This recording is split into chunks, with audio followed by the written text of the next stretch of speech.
Hi, hello, good morning. I'm PieScythe, and did you know that you personally are the best gamer in history? It's true, no matter how much evidence might be against it.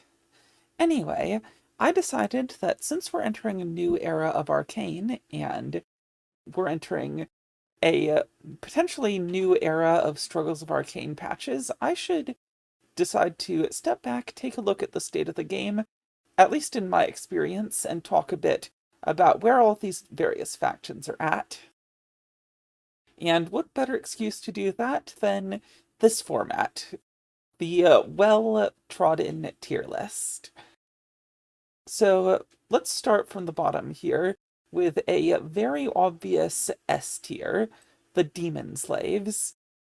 Demon Slaves can get a Demon Gate, which allows them to create Infernals and Doom Guards, creating a very solid army with both powerful spellcasting, inherent spell immune melee, and generally the ability to just menace other players. Melee builds and ground builds in general will be punished by the Infernal's immolation, and anyone trying to do an air build against you will find that A, Cripple tends to be devastating against expensive air units, and B, the AoE air damage from the Doom Guards can really put a dent in any attempted air attack. And even before you get your Demon Gate online, you have Edale, who can cast Mark of Chaos, which at level 3 does 600 single target damage and 300 area of effect damage, which is ridiculous and allows for an intense level of fire support. Now, all of this in itself, I don't think would actually be enough to put the Demon Slaves into S tier, because as you will find out later, I don't think this is actually the highest power level of any faction, especially because they don't really have any spellcasting other than Doom Guards, and notably don't really have a way to heal their units outside of items. So your armies in the field tend to end up extremely beat up just because you've got very little in the way of ability to sustain them. And that means in the late game, you are going to not have the level of sustainable power that some of these other factions are going to have. On the other hand, I think the thing that does kick the Demon Slaves all the way up here is how fast they come online, because that Demon Gate doesn't require a castle. In fact, you can largely play your endgame without castle at all, because all of your stuff, all of your most powerful units come out at keep, and that means you can strike before many opposing factions have their best tools. Now, to dial in something a bit further down the scale,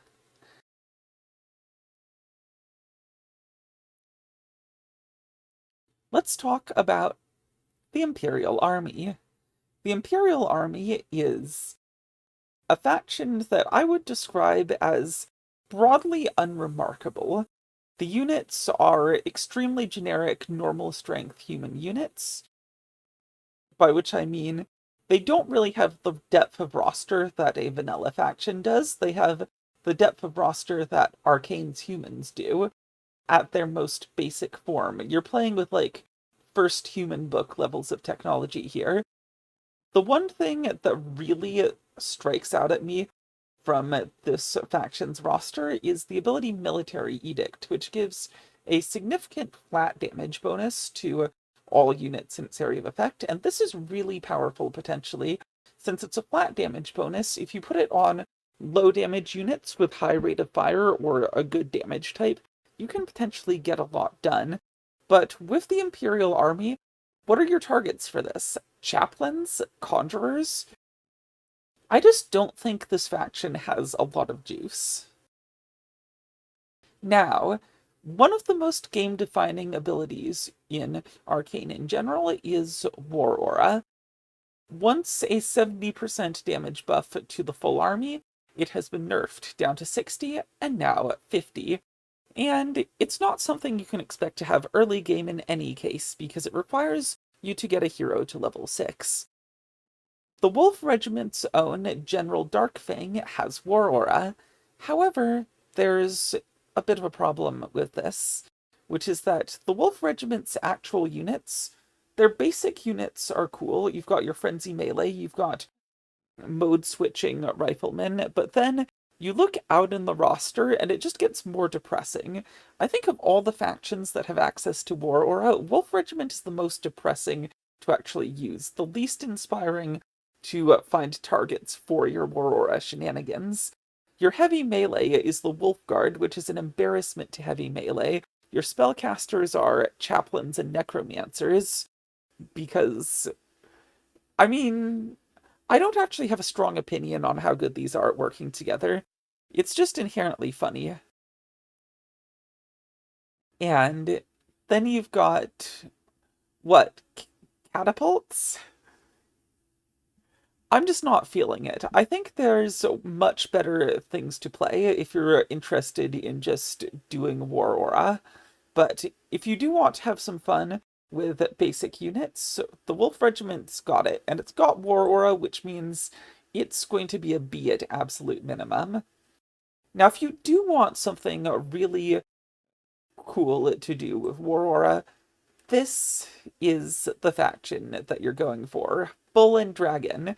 Because Dorbrick Berengar has War Aura, and he gets access to amazing units to put it on.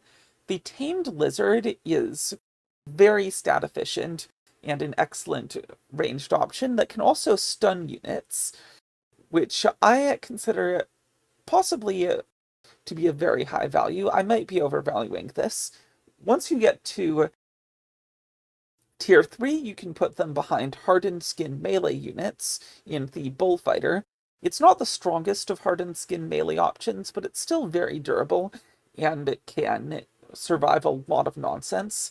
And if someone's playing actual dragons against you, you have access to the Sea Drake, which is very good against dragon and drake units with its flying and magic attack. So this faction has a lot of versatility and ability to respond to different situations.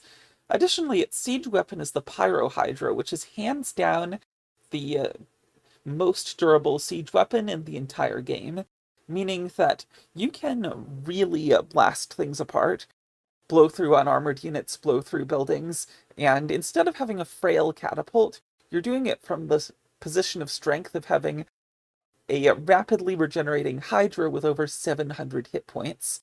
This faction is very strong. I don't think it's as strong, but it is extremely potent. Now, Royal Army is a faction that I honestly underestimated. I looked at its unit roster, and I looked at the heroes it had, and I thought all of these are completely normal in strength. I should put this in C tier. I was wrong, because the exact heroes this faction has, as Kasserkin has demonstrated to me, are actually really potent, because if you have Taurus and Salamar, you can have double Holy Lights and do all kinds of healing, or more classically, if you have Salamar and King Dorton, you can get double Resurrection and make an army that is frustratingly impossible to keep down. And I remember the specific game I lost to this, I was playing a faction that relied very heavily on artillery attacks. I was supposed to be destroying corpses, and even then, the units just kept getting back up. So, I think Royal Army doesn't deserve to be down in C tier. I think it can go firmly in the B category. Now, here's a faction that I don't think I need to conceal the placing of. Red Fist is amazing. Their combat units are very high rate. Their basic melee above rate. Their archers above rate. Heavy melee, excellent. And their heroes are incredible because the 450 AoE damage from Valerian Redfist's Firebomb is absolutely devastating to most builds, and it's, for some builds, not even half as bad as his ultimate, Avenge. If you want to just absolutely ruin enemy armies with just your hero, Valerian is unbeatable. However, that's not even the end of it, because Commander Fox has War Aura, so all of these above rate units are also getting the boost from the insane damage buff machine. This strategy is extremely powerful. However, the problem with the Red Fist is that that's kind of all they do. While having rejuvenation on their Red Priests is technically above rate, it's not the healing you ever really find yourself wanting. And the deeper you get into the roster, the more you find that you're really just making barracks units and using your heroes. You don't even have an air game, so while this faction is very powerful, it doesn't have a lot of depth to it. Still, the sheer absurd power of the heroes and units alone has earned it a spot in this category. Now, the Iron Fist is interesting because the Iron Fist at Castle is unhinged. The Banisher is a 2-food platform with Healing Wave, and as long as you can keep them alive, your armies are effectively unkillable.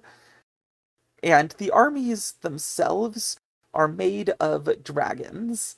And this is the point where I should talk about dragons, because at least in my group, we have a rule that you can only have 2 of the big dragons or 2 destructors out at any given time.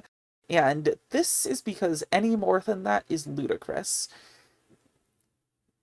Honestly, it's not actually going to affect the placings that much that this rule is in place, because all of the dragon factions are going to end up very highly ranked regardless. However, I am going to be ranking with the rule of 2 in mind, and even with this, 2 full-size dragons with their AoE chaos damage and hardened skin under War Aura is still a ridiculous amount of firepower.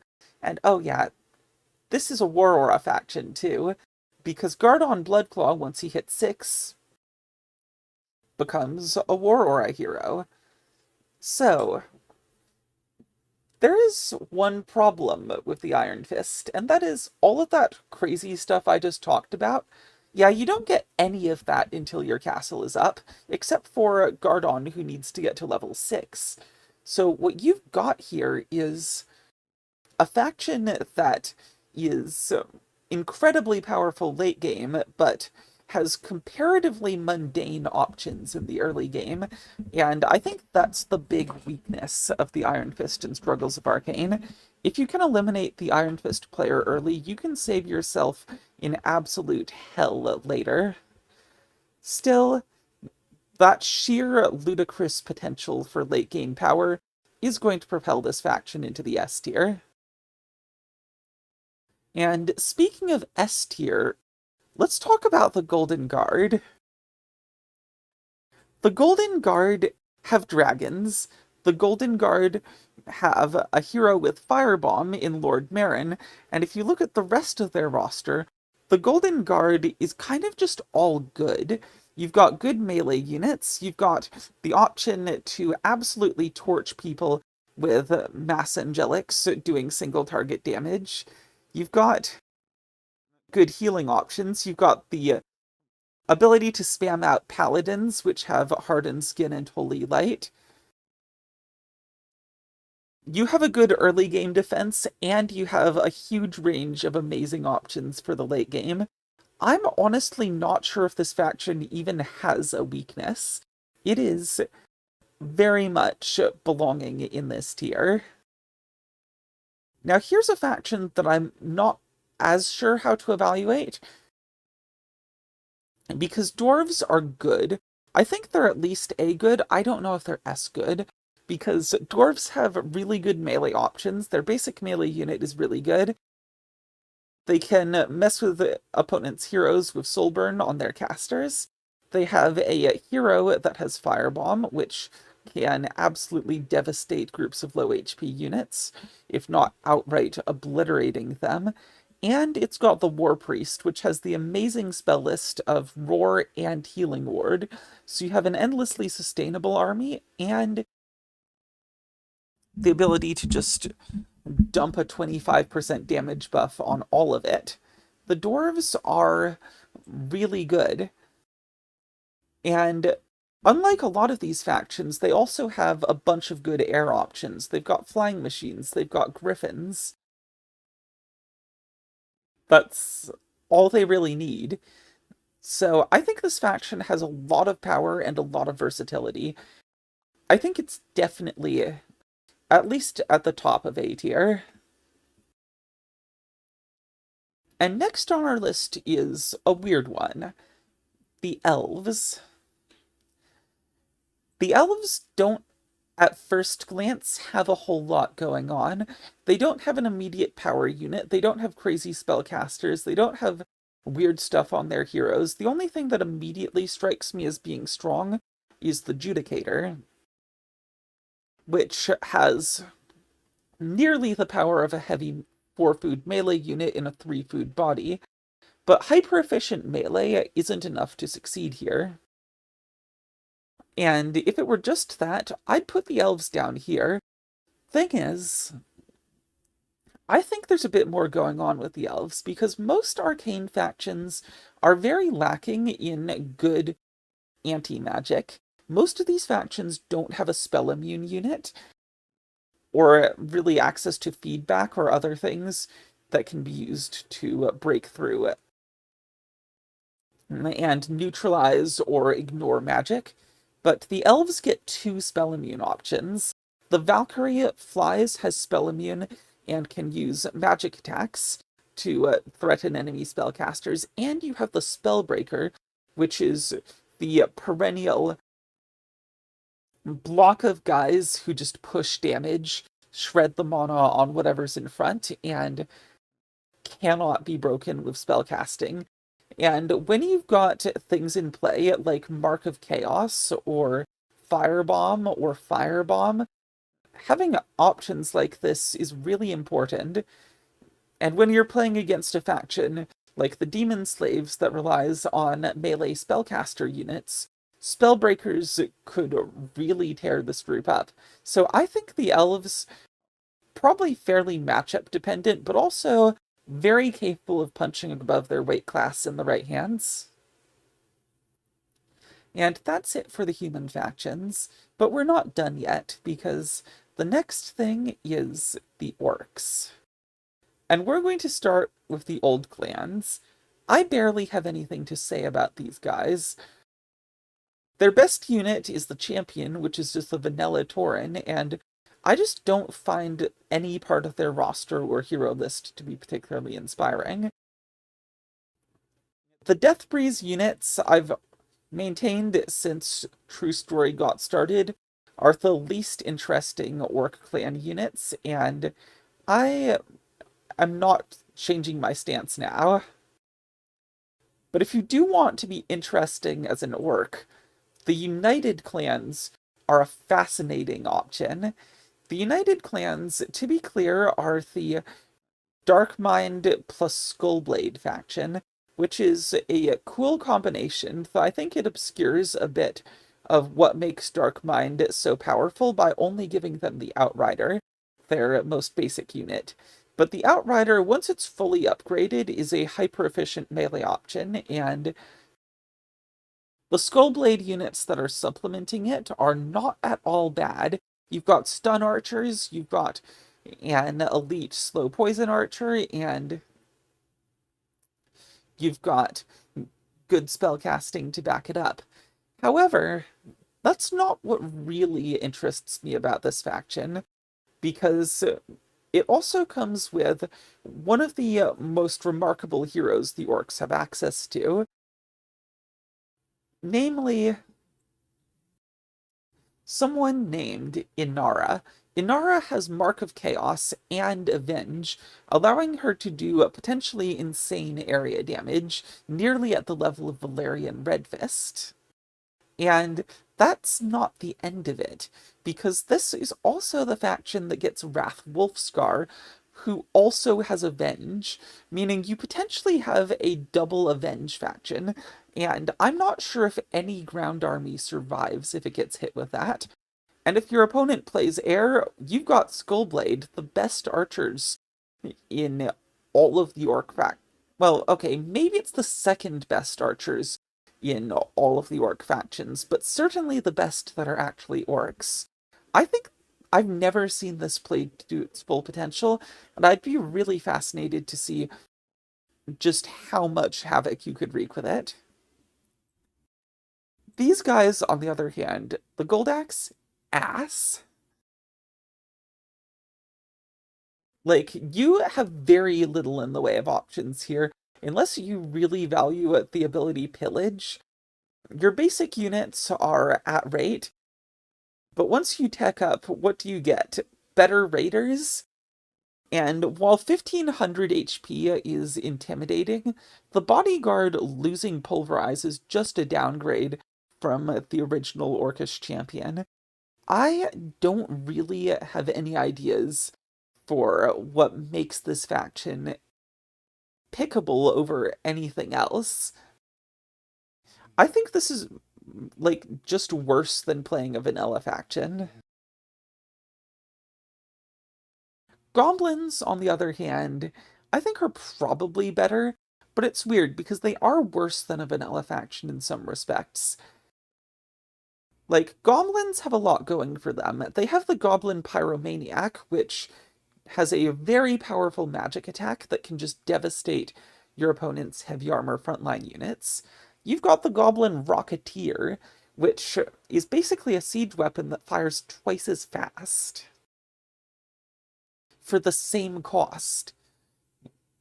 Goblins can potentially do an obscene amount of damage at range. The War Mech is a horrifying opponent for any air force, with its good air-to-air stats and medium armor making it resistant to the attacks of most air-to-ground units. And you've also got the Goblin Airship, which has insane range for an air unit and siege damage, allowing you to do hideous amounts of harassment and just blast away at enemies from outside their ability to interact with you.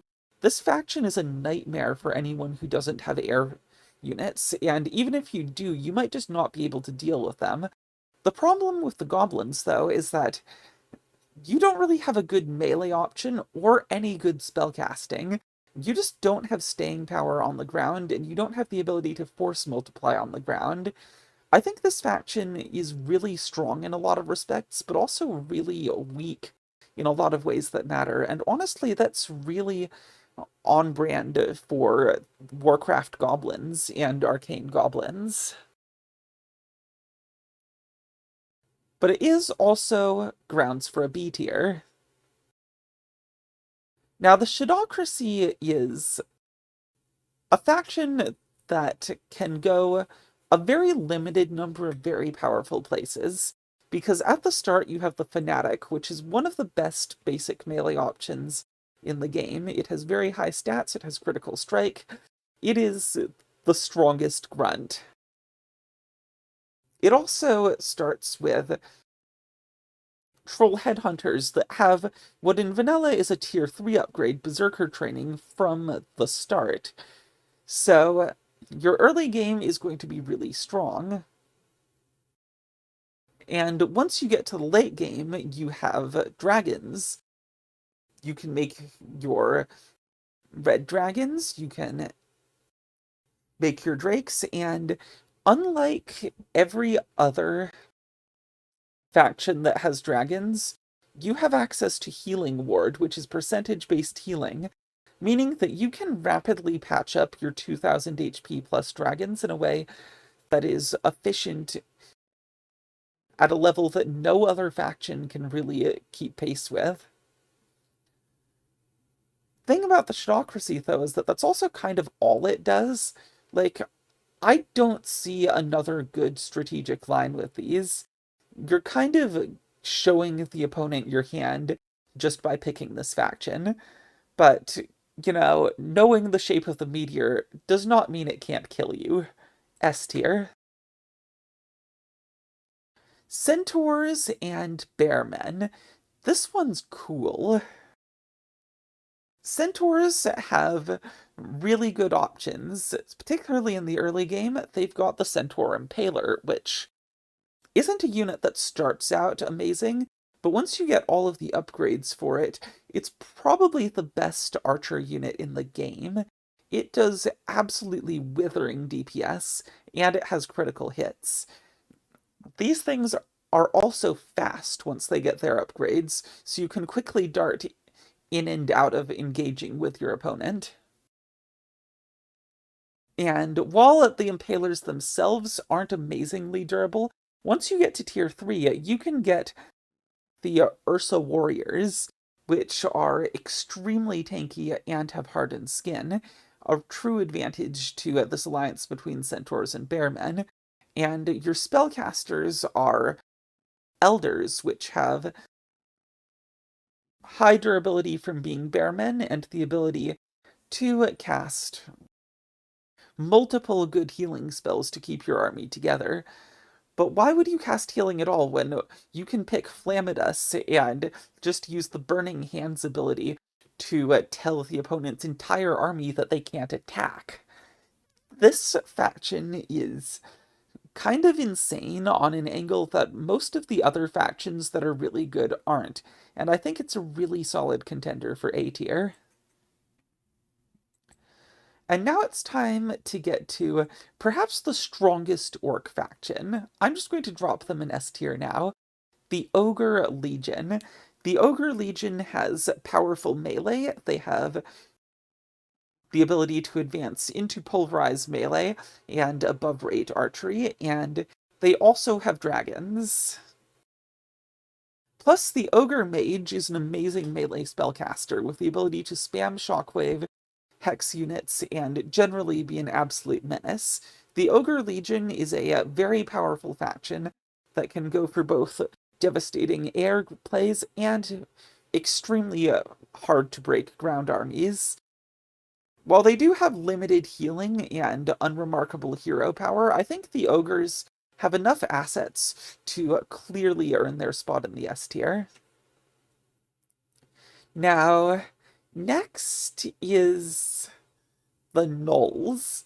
I'm not sure what the gnolls do, because you've got harpies that are a good multi-purpose air force, but they don't have that much raw power. You've got poison archers, but they don't have that much raw power. You've got cool frenzy melee. You've got the ability to chain of death with Crag Wormslayer. If you go all the way to totem, you can get your bloodhounds and give them amazing melee DPS, but then you've got a 4-food melee unit with 835 hit points. Like, I think this faction is interesting, but I'm just not convinced that any of the gnoll units have the sauce to be truly powerful. So I'm going to drop them in C tier. But you know what's worse than a gnoll? Mogtar. Now, you might be thinking, if you aren't familiar with, like, detailed lists of unit stats, oh, these are the Chaos Orcs. They're the superior red guys. Their units are so cool and have better stats than the normal orcs. Normally this might be true, but this is Arkain, and they have not been buffed up to compensate for the overall higher power level of units in general, and they've lost the Kodo Beast. So the Mogtar end up being largely just like mediocre units. You've got mediocre Dragon Rider guys, you've got mediocre infantry, you've got warlocks with medium armor, which is interesting, I guess. You've got light armor raiders, which is just pathetic. I I mean, I guess you just make necrolytes. Maybe that's your lifestyle here, but I don't think betting everything on an extremely frail spellcaster is what you truly want in life, I think these guys are just going to go in D tier and live here. Now, it's time to get to the least orky orcs, the secret faction. And the secret faction, I think, is generally pretty good. You've got the rat stone throwers, which are solid, tankier than most siege units. You've got salamanders, which have pretty solid stats. And your basic melee unit is bash tunnelers, which are pretty annoying. But the real force of this faction is the fire golem, and really the ancient fire golem. The ancient fire golem is an insanely powerful unit in terms of sheer amount of stats one dude can have. It's got spell immunity, it's got infernal, the infernal thing, permanent immolation, that's the name of it. I'm definitely not recording this past midnight. Point is, you've got a unit that has 2,500 hit points, is spell immune, crushes things in melee, and can shoot air units. And that's a very difficult thing to deal with. The thing is, you don't actually have that much behind the ancient fire golems. You don't have any, like, healing support for them or anything, and they're 10 food each, so you can't exactly just spam out infinity of them. But the sheer power of the unit and the general strength of the roster, and the fact that you can split your melee mutant rat guys into two that don't take food, and potentially have an infinite army of rats. I think these guys go in A, with a dishonorable mention for being the buggiest faction historically. And that's it for orcs. And now it's time to get to the undead. No, there's no night elves here. I'm not talking about night elves in this video. And with the undead, we're going to start strong, because the Splessier Nexus is a high standard in being ridiculously oppressive with spellcasting. Rahandir Drakeskull's Fist of Ice isn't Firebomb, but it can definitely feel like it in its maximum state, where it does a total of 450 area of effect damage. It just has some accuracy issues. But once you get far enough, you can get the Life Scorcher, which is a magic / medium melee unit that is very expensive, but justifiably so, because it can do a 200 damage to single target, 100 in an area spell, and if you get a stack of these, you can just delete armies. You can just run around with these and make anything that enters your line of sight suffer. But that's not just the one trick that the Splessier has. You've also got the solid undead air roster with the special Fallen Angel unit, which flies and can give a damage buff to your other units. You've got Spirit Legionnaires, which are basically the undead equivalent of Doom Guards. You've got very limited healing, because it's going to turn out that most undead factions have an issue with healing. Just assume they don't heal well unless I mention otherwise, because most of these guys don't actually have obsidian statues. But who needs to heal when you're the Splessier, and you can just delete armies before they even do damage to you? S tier. Ajara is another one of those factions where I'm just not inspired by anything the faction does. You've got really interesting units, for sure. You've got the ability to fly around with crypt drones and slow poison things. You've got the ability to fly around with the frost guards and frost things. You've got the ability to build a slaver and give a 10% damage bonus to all of your guys. You've got normal strength heroes. Yeah, I don't know. For a faction that's supposed to be so dedicated to, like, breeding the ultimate warriors or whatever, these guys just don't have anything. They don't do anything. Now, let's talk about the Zir Nexus. And with the Zir Nexus, there is one thing that immediately jumps out at me, and that is the Lore Keeper. The Lore Keeper is like a Necromancer. If Necromancers were 3 food, and every cast of Raise Dead gave you 2 giant skeletons with 340 HP, and it had Chain of Death for 150 damage, and then chaining onto more units. So you've got a unit that can just kill guys at will, and then turn them into more guys, and create a giant spam of skeletons that overruns everything. And if your lore keepers die, or you lose them somehow, or your opponent... Look, if anything happens that makes this not work, I think you're probably SOL. But this is sufficiently funny that I'm going to tentatively put them in B. And next we've got the Rohir, and the Rohir have fairly solid overall undead roster, and they've got a couple of units that are really notably above rate. Specifically, the Poisoner is just a rifleman with slow poison on it. Like, no nerfs or cost increase or anything, it's just rifleman, but way better. And you can put these behind Lork. Did I write Lork? What's the name of the unit? It's the Seeker. You can put these behind Seekers, which have hardened skin, and you can run around with this and have the ultimate, like, super annoying archer heavy melee army. And you've got enough other options on the back of this that I think this faction is strong enough to merit B tier.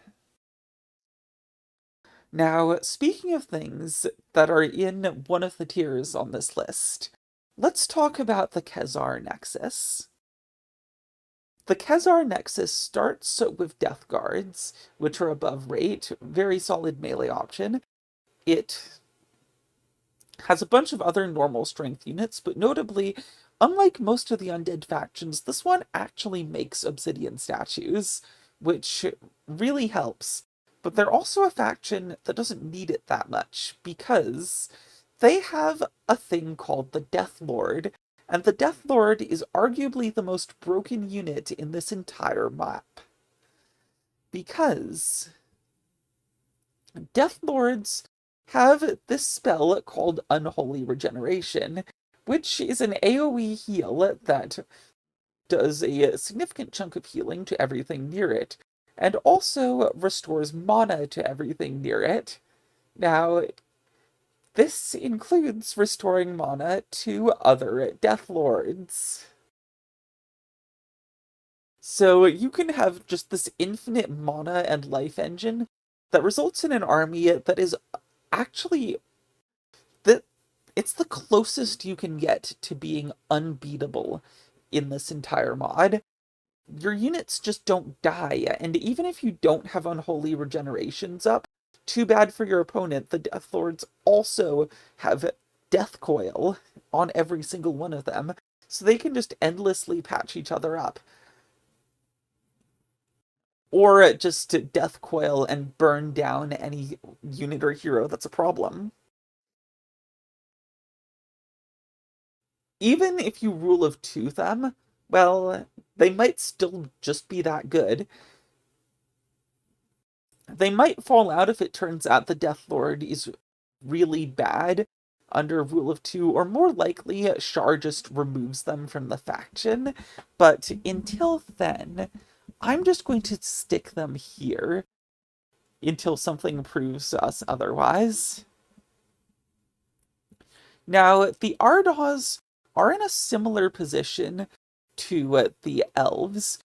They've got the best anti-magic options out of all of the undead, because you've got the Invader, which is a melee unit with spell immunity, feedback, and mana burn, making it the best unit in Struggles of Arkain in terms of actually just, like, removing a unit's mana pool and then beating it to death. And you've got Destroyers, which fly, are spell immune, and are a dispel, So you've got amazing options, plus a couple of your major units are mechanical, which means that they just don't get affected by a lot of spells.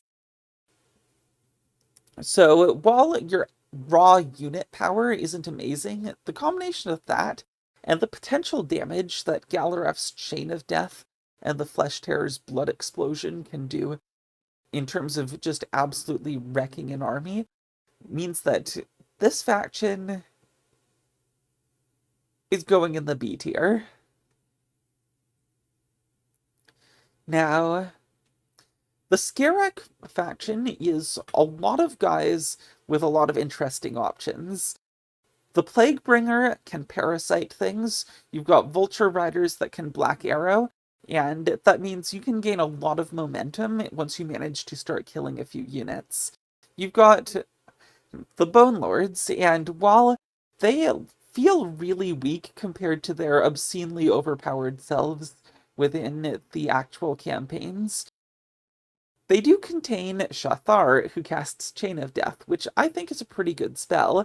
And you've got something that's not at all common with factions at all, or especially the undead, which is the Bone Mender, which has instant healing. It's not healing wave by any means, but you can kind of fake having death coils with this.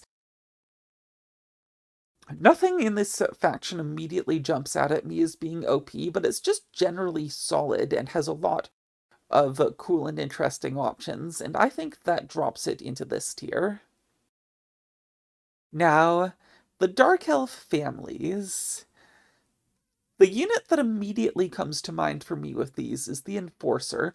It's like if a Huntress had none of the weaknesses of a Huntress.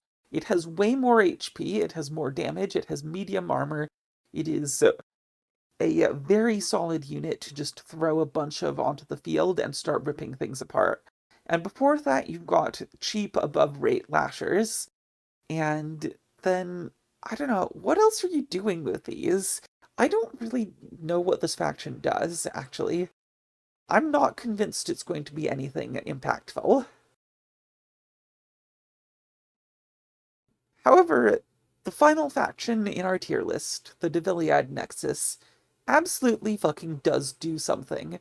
The thing it does is build stalkers, which have permanent invisibility and can just run around, appear magically behind your opponent's lines, mess them up, go back invisible before they can react. I don't think detection coverage is amazing in Struggles of Arkain, so this is really, really hard to contest for a lot of factions. The only problem is that your stalkers have 400 hit points in light armor, and if you can't do this, you're reduced to playing with the intensely ordinary roster that the rest of the faction has. But hey, you can do one funny thing with these guys. So that makes them perhaps the most interesting, at least to me, factions to go in the C tier. So, this is my official list, I think. This seems like... Yeah, I'm pretty happy with where I placed all of these, but you might not be, so if you disagree with any of my opinions, you may well be right. I'm not the best at unit assessment or playing Warcraft, so if you have an opinion that you think I should hear, well, there's this thing on YouTube that's called a comment, and I would highly suggest that you send me one of those things. Yeah. Look, I don't know how to do outros and video.